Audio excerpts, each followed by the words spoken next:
de la Nación. Ahí está Marco Cittadini junto a Juan Enrique. ¿Por qué el Congreso de la Nación? Ya hablamos de la ley de alquileres, pero si vamos por el Salón de los Pasos Perdidos llegamos al Senado de la Nación. Y se va a crear finalmente, Marco Cittadini, comenzamos con vos, ese fondo especial. ¿Cuál es el tratamiento a partir de hoy?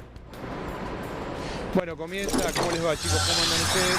Efectivamente, algo que ya, la verdad que ya tuvo el beneficio para el oficialismo de instalarse en la agenda, ¿no? Estamos hablando de este proyecto de ley, en realidad son dos proyectos de ley, para que los evasores sean finalmente los que terminen pagando o con el dinero que se recaude de la búsqueda de los evasores, se termine pagando el acuerdo con el Fondo Monetario Internacional o al menos una parte Claro. de esto. Digo que ya tuvo un beneficio porque la semana pasada reunificó al oficialismo, hacía mucho que eso no pasaba, alrededor de estos dos proyectos de ley y además lo puso a la oposición en una posición incómoda. ¿Cómo haces para defender a los evasores? Claro. Se pone complicado, ¿no? Bueno, en Pero este mucho sentido no les costó, ya Marcos, tiene ¿o efectos no? políticos. O sea, antes de conocer el proyecto de ley salieron a decir que no están de acuerdo, ¿o no? Es verdad, efectivamente, no les costó, pero probablemente después les cueste en la opinión pública, o eso es lo que uno piensa, Sí.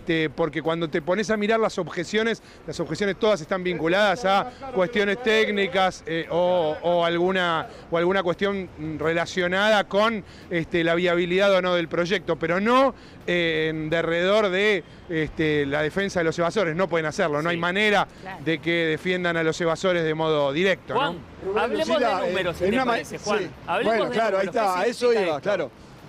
Claro, en una mañana fría, que está fresca la mañana, se pone caliente el Congreso. Y cuando hablamos de números, hablamos de que hay sin declarar, fuera del país, fuera del sistema financiero, 365.000 millones de dólares, que si a eso se le arrima un 20%, que es lo que se debe aportar en términos de impuesto para que este dinero sea reconocido por todos los argentinos y sirva para pagarle al Fondo Monetario, hablamos de casi 60.000 millones de dólares, que supera ampliamente lo que se le debe pagar al Fondo Monetario en términos de 10 años. Mirá si será importante este proyecto que comienza a tener rodaje en el Senado. Claro, en una mañana fría, una mañana argentina fresca, toma temperatura el Congreso de la Nación y estamos con Marco desde acá y vamos a estar hasta largas horas de la mañana viendo qué sucede en el Congreso. Sí, efectivamente, día clave en ese sentido.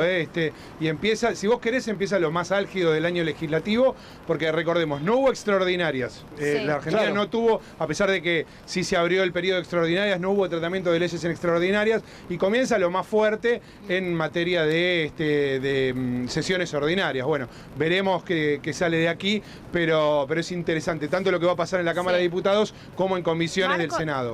Bueno, una última muy cortita, Marcos, te quería hacer respecto de lo que significa para el oficialismo, porque se viene hablando mucho, ¿no?, de las rivalidades o las grietas que hay dentro incluso del oficialismo. Ya hablamos de la oposición, pero este proyecto marca una unión en algún punto, se planteó en ese sentido también.